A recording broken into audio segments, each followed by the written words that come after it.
L'Espagne s'apprête à tourner la page du bipartisme. Les électeurs sont appelés aux urnes pour des législatives qui pourraient amener au Congrès deux nouveaux partis, Podemos et Ciudadanos. Aude-Soufi, vous êtes notre correspondante à Madrid. Il y a de grandes chances que Mariano Rajoy perde la majorité absolue, le chef du gouvernement qui vient de voter.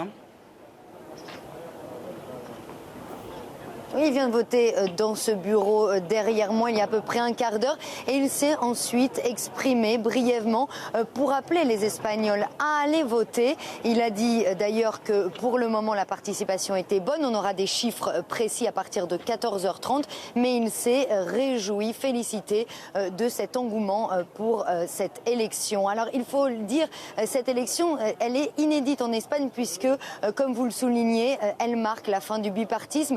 Deux nouvelles formations politiques ont fait leur entrée sur la scène politique. Il s'agit de Ciudadanos au centre droit et de Podemos à la gauche de la gauche. Et ces deux nouveaux partis ont bousculé la donne et ils vont sans doute changer les choses en Espagne.